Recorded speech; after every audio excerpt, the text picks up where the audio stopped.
the name of the Father, and the Son, and the Holy Spirit. Amen. Remember, O most pure spouse of the Virgin Mary, Saint Joseph, my beloved patron, that never has it been heard that anyone invoked thy patronage and sought thine aid was left without being comforted.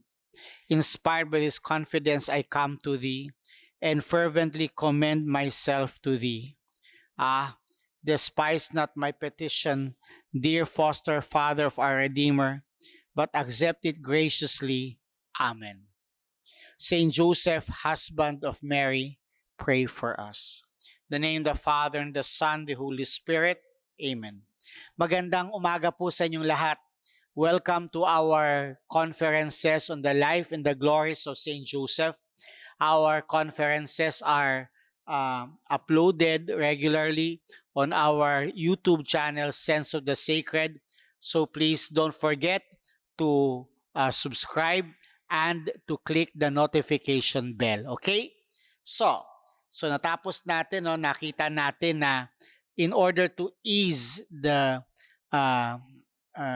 not the doubt, but in order to ease the worries of Saint Joseph, that he was not worthy to have in his house the mother of the Messiah and the Son of God himself. Okay? The Archangel Gabriel appeared to him in a dream. Di ba? Nagpakita ang anghel sa kanya sa isang panaginip upang sabihin sa kanya na hindi siya dapat umalis, hindi niya dapat pabayaan si Maria, bagkus ay patuloy niyang tanggapin si Maria bilang kanyang asawa. At ang sabi ng anghel na si Maria ay magsisilang ng isang sanggol na lalaki at ito'y lalang ng Espiritu Santo. Subalit si San Jose ang magbibigay sa kanya ng pangalan at ang itatawag sa kanya ay Jesus na sapagkat ililigtas niya ang kanyang bayan sa kanilang kasalanan. Ngayon, noong nagising si San Jose doon sa kanyang panaginip, ay kaagad-agad sinunod niya ang utos ng anghel. Okay? Patuloy niyang tinanggap ang mahal na Birheng Maria bilang kanyang asawa. Okay? So patuloy niyang tinanggap si Maria bilang kanyang asawa. At ngayon magandang pag-usapan natin yung pagiging ama ni San Jose sa ating Panginoong Jesus. Kasi kitang-kita naman natin na obviously hindi nanggaling kay San Jose ang ating Panginoong Jesus. Okay, so hindi nagsiping, hindi nagtalik ang mahal na Birheng Maria at si San Jose. Unang-una sa lahat dahil pareho silang nagpasya na iaalay nila ang kanilang pagkabirhen sa Diyos sa buong buhay nila. So kailanman ay hindi ginalaw ni San Jose ang mahal na Birheng Maria.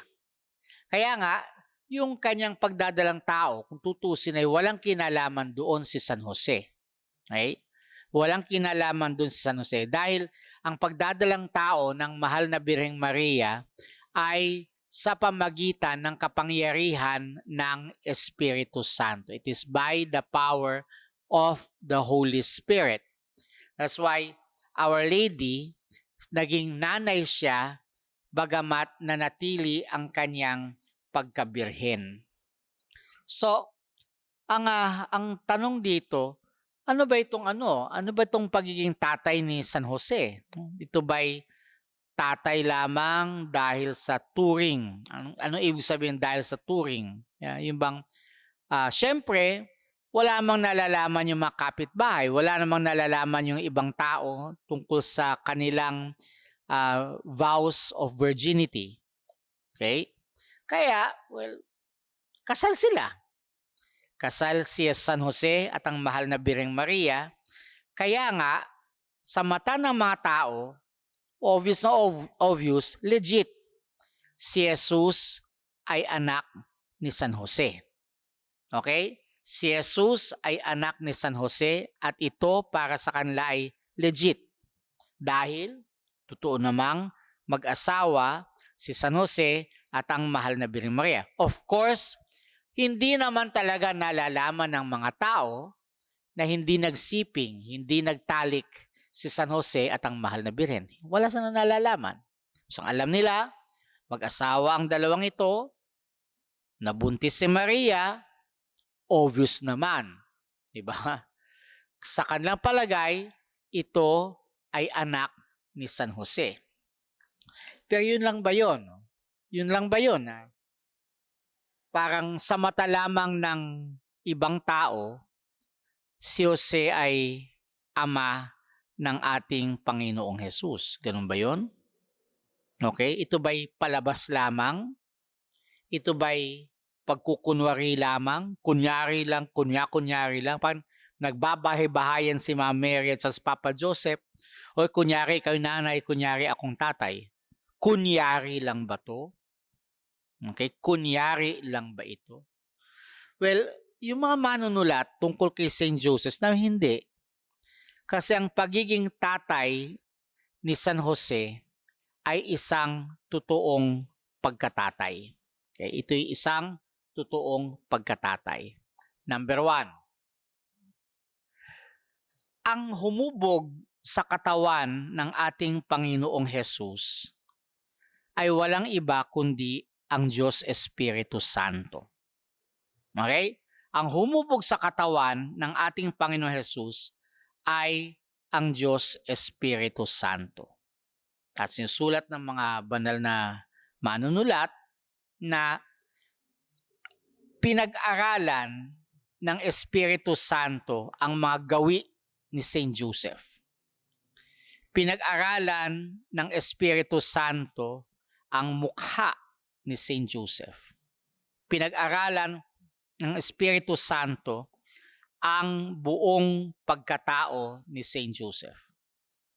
Kaya nga, noong binubuo ng Espiritu Santo ang katawang panlupa ng ating Panginoong Hesukristo, sinusundan niya bilang modelo ang panlabas na anyo ni San Jose. To the point na sabi ng mga manunulat na, well, si Jesus ay kamukha ni San Jose. Okay? Kasi totoo naman na si Jesus ay anak ni Maria. Ngunit walang kinalaman si San Jose sa kanyang kapanganakan. Okay? Totoo yun.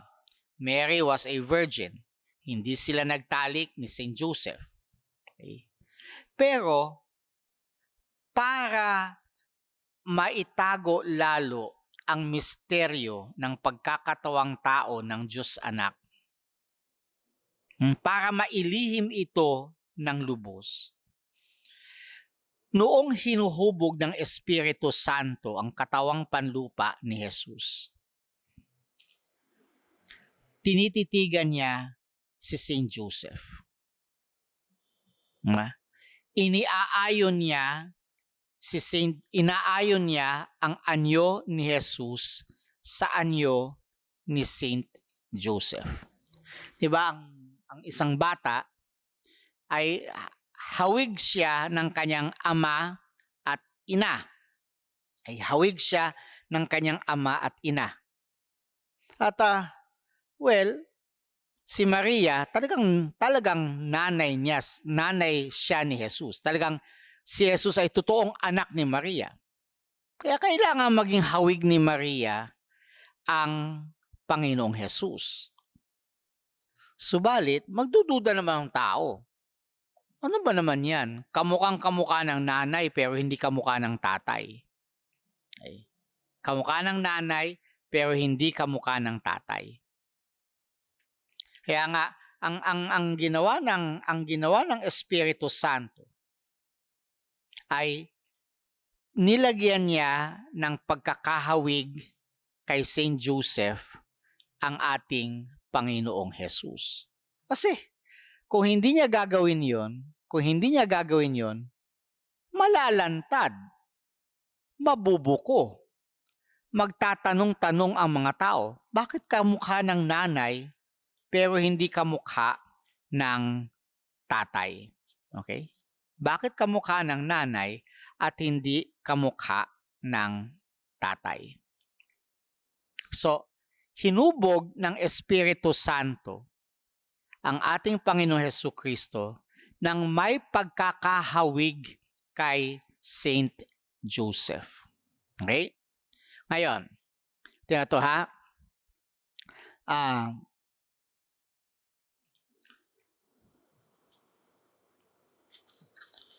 Ang sasabi, okay.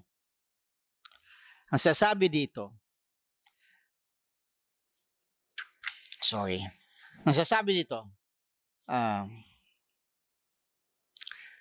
the Holy Spirit, in preparing the body with which the divine word was to unite himself, observed the temperament, the disposition, the inclinations of Saint Joseph. He attended to his beauty, to his form, to his physiognomy, to copy it when organizing the body of the Savior. And indeed, this resemblance seems fitting in order to corroborate the popular opinion that the son of Mary was also the son of Joseph. Okay? So, God the Father begot his Son by the sole knowledge of himself. The Blessed Trinity contemplated itself to reproduce its living image in the creation of our souls. The body of the first Adam, according to Tertullian, was molded by God as a model of the humanity of Christ, the second Adam. Okay? But when the Holy Spirit formed the body and created the soul of Jesus, he contented himself with looking at Joseph, that the one and the other might be perfectly alike.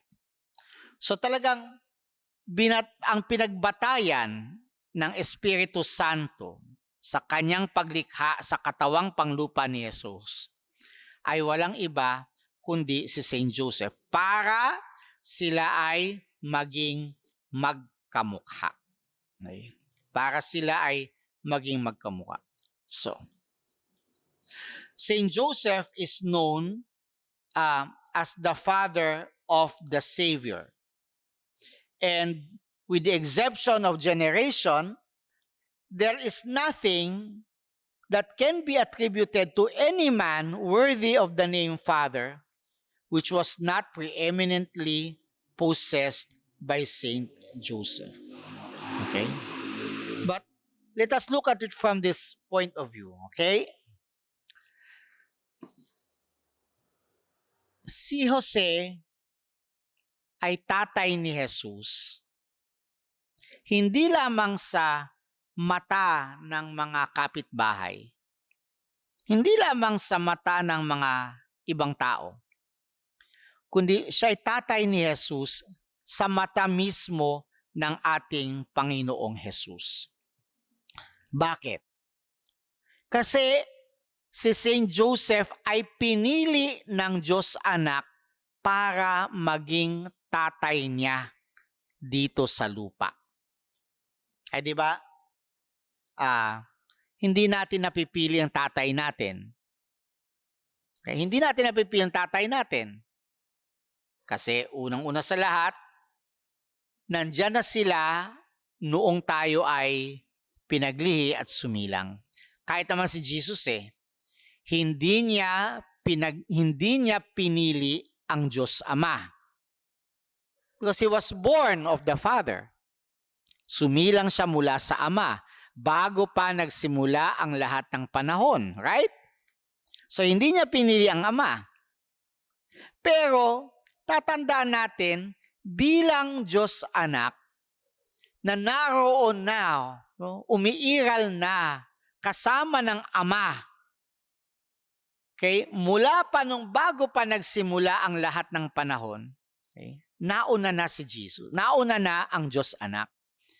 Kaya kung hindi napili ng Diyos Anak ang Diyos Ama bilang kanyang Ama, napili ng Diyos Anak si San Jose bilang kanyang Ama.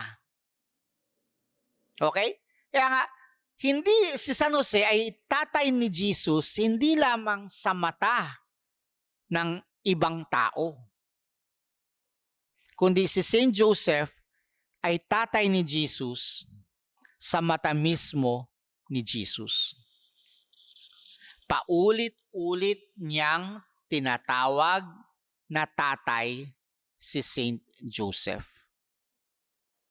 At tatandaan natin, hindi nagsisinungaling si Jesus.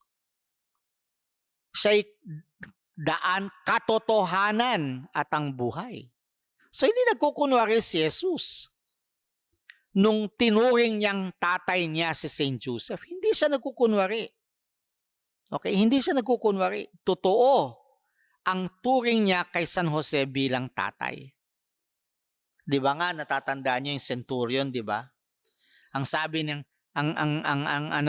Panginoon, ang anak ko po ay may sakit. Halika, punta natin San Jesus.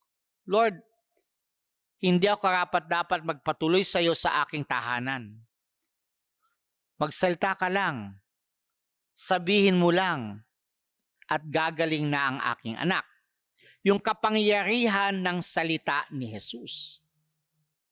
Kung ano ang inusal, kung ano ang sinambit ng bibig ng ating Panginoon, siyang nagaganap. So, tinawag ni Jesus na tatay si Saint Joseph. Kung ang salita ni Jesus ay nakapagpapagaling ng may sakit, hindi kaya din ang salita ni Jesus nung tinawag niyang ama si Saint Joseph, hindi kaya naganap ang salita ni Jesus? Okay, naganap ang salita ni Jesus. So, ganito yan. Iniisip natin lagi, inampon ni Saint Joseph si Jesus. Dahil hindi niya ito anak. Di ba? Hindi niya ito anak. So, tinuring niyang sarili niyang anak, inampun niya ang anak ng kanyang asawang si Maria. Inampun niya. Mali, mali, mali. Hindi si San Jose ang umampon kay Jesus. Inampon ni Jesus si San Jose bilang kanyang ama. Look at it that way, ha? Hindi si Saint Joseph ang umampon kay Jesus bilang kanyang anak. Hindi. Si Jesus ang umampon kay Saint Joseph bilang kanyang ama. It is the other way around. Jesus adopted Saint Joseph for his father. It is not Saint Joseph adopted Jesus as his son. No, it was really Jesus adopted Saint Joseph as his father. At itinuring niyang ama niya. Hindi yung tinuring ni Saint Joseph si Jesus bilang kanyang anak. Hindi. Tinuring ni Jesus si San Jose bilang kanyang ama. Oo, galing siya sa ama. Ang kanyang ama ay nasa langit, totoo. Pero inampun niya si Saint Joseph bilang kanyang ama. Kaya ang sabi nga dito kahit pa, halimbawa, kahit pa si Mama Mary ay hindi galing sa lipi ni Haring David, although nakita natin galing nga siya sa lipi ni Haring David, okay? Kahit na sabihin pa ng iba na si Mama Mary ay hindi galing sa lipi ni Haring David, si Jesus ay totoo pa ring anak ni David. Bakit? Kasi si Jose na kanyang tatay ay anak ni David. E napapansin nyo, no, sa Ebanghelyo, okay? Ang genealogy ni Jesus ay genealogy ni Mama Mary. Ang genealogy ni Jesus ay genealogy ni Saint Joseph. Kahit sabihin pa natin na yung kay Saint Luke ay lineage ni Mama Mary, and still ang binanggit doon ay si Saint Joseph at hindi si Mama Mary. Jesus is legitimately son of David because he is son of Joseph. Jesus is legitimately called son of David because Joseph, his father, is legitimately of the house of David. Okay? So yun. So it's really it's a true paternity, no? It is a true paternity. Okay? So Jesus treated Joseph as his father for so many years. No son has ever shown so much respect and obedience to his parents. This is already striking proof of the true paternity of Joseph. So when Jesus called Joseph father, he was not lying, because Jesus cannot lie. He is the truth. He is the truth. So the acts of the Son of God are not less significant than those of the patriarchs and prophets. Hence, we have all the reason to affirm that Jesus himself teaches us he is truly son of Joseph. Now, he is truly son of Joseph. So, Saint Augustine said that Saint Joseph owed the title of being father of Jesus, okay?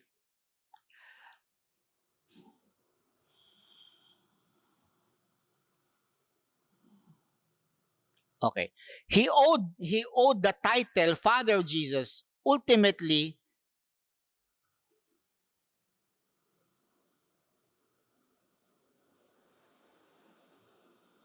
Teka, nagugulan ako dito.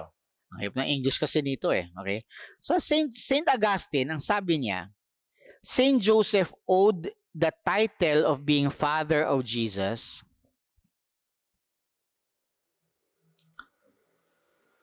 to that which in other men is incompatible with paternity, namely, his extraordinary love of the virginity and his study to perfect it in himself. So, if Mary's virginal purity attracted towards her the Son of God, ang son ni Saint Bernard, okay? If Mary's virginity attracted the Son of God to her for him to abide in her womb, okay, then also it is the same virtue of virginity, okay, in the heart of Joseph that moved the Savior to choose him as his father. Oh, di ba ang ganda? Yung kalinisan ng mahal na Birheng Maria ang siyang umakit sa Diyos Anak upang siya'y pumaroon at magkatawang tao sa kanyang sinapupunan. Ganon din naman, yung kalinisan ni Saint Joseph ang umakit din sa Diyos Anak upang piliin siya at ituring siya bilang kanyang ama. Okay? So, Jesus alone knows the motives of his choice. But one thing we know, he called Saint Joseph father for the many other possible reasons, but still Jesus called Saint Joseph his own father. Okay? So, Jesus was the virginal fruit of a virginal marriage. Okay? Because Saint Joseph was the husband of Mary, of whom was born Jesus. So, hindi tulad nung isang byuda na nag-aasawa muli at ang mga anak niya sa unang asawa ay tinuturing ng kanyang bagong asawa bilang kanyang mga anak. Okay? Pero hindi Tatandaan natin na noong nagkatawang tao, si Jesus sa sinapupunan ni Maria, mag-asawa na si Saint Joseph at si Maria. Okay? Mag-asawa na. They were already married. Noong nagkatawang tao, si Jesus sa sinapupunan ng mahal na Birheng Maria. So hindi mo pwedeng sabing inampon ni Saint Joseph ang anak ni Maria. Hindi, kasi kasal na sila Whether you like it or not, si Jesus, sa bisa ng kasal ni Saint Joseph at ni Mama Mary, si Jesus ay anak ni Jose. Oo, hindi siya nanggaling kay San Jose. Okay? He was not generated by Saint Joseph. Totoo. But remember that Mama Mary was nagdalang tao si Mama Mary hindi bago sila kinasal ni Saint Joseph. Kundi nagdalang tao si Mama Mary at noong kasal na sila ni Saint Joseph. Therefore, Jesus is not an illegitimate child. Okay? Hindi siya illegitimate child, di ba? Ano ba illegitimate child? Ang illegitimate child ay pinanganak bago sila kinasal. But Jesus is not illegitimate. Okay? Dahil nagbuntis si Mama Mary, kasal na sila ni Saint Joseph. Therefore, legal na legal si Jesus. Totoong anak. Kaya nga, si Saint Joseph ay totoong ama ni Saint Joseph. Okay? So, what made Saint Joseph Father Jesus? Simple. He is husband of Mary. Because Saint Joseph is husband of Mary, he is father of the Lord. Okay? So ang tanong nga ni Saint Augustine, saan ang galing yung pangalang ama? Kundi doon sa kanyang pagiging asawa ni Maria. Okay. Dahil siya'y asawa ni Maria, si San Jose ay ama ni Jesus. Okay. Dahil siya'y asawa ni Maria. Dahil si Jesus ay anak ni Maria, siya ay anak ng asawa ni Maria. Okay. Siya ay anak ng asawa ni Maria. Therefore, Saint Joseph is truly truly father of Jesus because he is husband of the Virgin Mary. In fact, ang Diyos Ama mismo, pinagkaloob niya kay Saint Joseph ang karapatang tawaging tatay ni Jesus. Si Saint Joseph, lamang ang kaisa-isang lalaking tinawag ni Jesus na ama. Kaisa-isang lalaki na tinawag ni Jesus na ama. Okay? At ang Espiritu Santo, pinagkatiwala niya ang mahal na birhen na kanyang esposa sa kanyang kay San Jose. Kaya nga si Mama Mary ay tunay na asawa ni Saint Joseph. Okay? Kaya nga, the virgin belonged to Joseph by marriage. Okay? The virgin belonged to Joseph by marriage. Okay? The Holy Spirit would not take a small portion of the blood of the virgin needed to form within the body of the divine word without Joseph's implied consent. So that the word, in assuming a portion of the substance of Our Lady, appropriated what in a manner depended on Joseph, inasmuch as he united himself to the flesh of her over which this great saint had rights. And in becoming the son of Mary, he also became the son of Joseph. Joseph was his father. Okay, so he was not son simply of a virgin, but he was son of a virgin married to Joseph. Okay. Joseph was his father by generation, not his own, but of Mary, his wife. Oh. So kung si Maria, dahil si Maria asawa ni Saint Joseph, no? Si Maria ay buto ng kanyang buto at laman ng kanyang laman. Okay? Buto ng kanyang buto at laman ng kanyang laman. Therefore, ang anak ni Maria ay ituturing ding buto ng kanyang buto at laman ng kanyang laman. Kanya. Okay? If the Virgin Mary belonged to him, therefore, her child belongs also to him, to Saint Joseph. At tatanda natin, hindi ito kunwa-kunwarian lamang. Dahil hindi nagkukunwari ang Diyos anak. Ito'y totoo. Okay? Ito'y totoo. So, kung tutuusin, di ba, si Mama Mary dapat ay ama at ina ni Jesus. Right?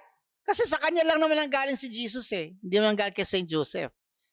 Pero look, Mary had the right of being both father and mother of Jesus. But Mary transferred her rights to Saint Joseph. Okay? Nilipat niya ang karapatang ito kay Saint Joseph. Okay? Paano naman, Father, yan? Di ba nawala si Jesus sa templo? Nung nakita sila, anong sabi ni Mama Mary? Anak, bakit mo nang ginawa ito? Hindi mo ba alam? Alalang-alala kami ng iyong ama. Your father and I were anxious looking for you. Your father and I. Hindi niya sinabing, my husband and I were looking for you. Hindi niya sabing, your servant and I are looking for you. No! Ang sabi niya, your father and I are looking for you. Hinahanap ka namin ng iyong ama. So Mary shared the paternal rights with Saint Joseph. Because even Mary called Saint Joseph your father. Ang ama mo at ako. Okay? Your father and I. Okay? Your father and I. Okay? Parang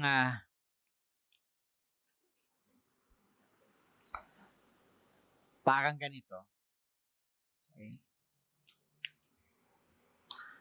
Nung umakyat si Jesus sa langit, nawala siya sa paningin natin, right?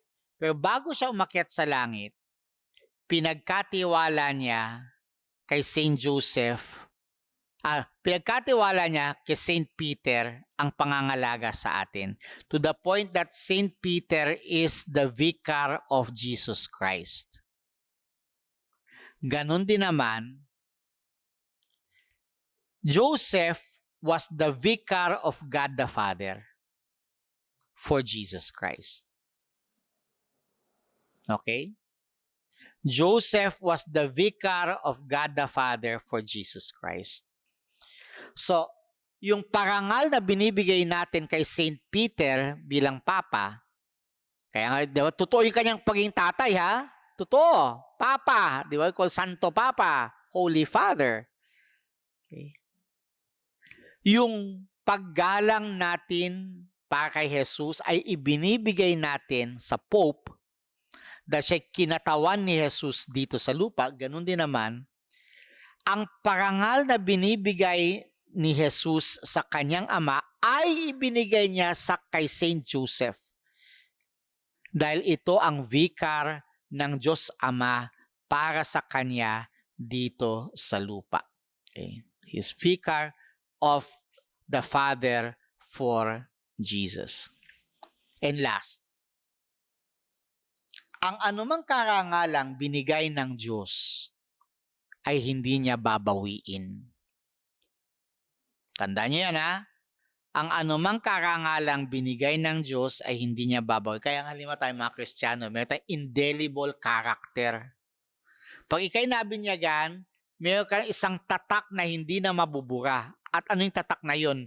Na ikaw ay anak ng Diyos. Kahit na itakwil mo pa siya, kahit na itatwa mo pang Diyos, talikuran mo siya, layuan mo ang Diyos, ikaw pa rin ay anak ng Diyos. Dahil yung tatak ng pagiging anak ng Diyos ay hindi na mabubura sa iyong kaluluwa. Right? Indelible mark. Kasi ang Diyos hindi nagbibigay ng parangal na pansamantala.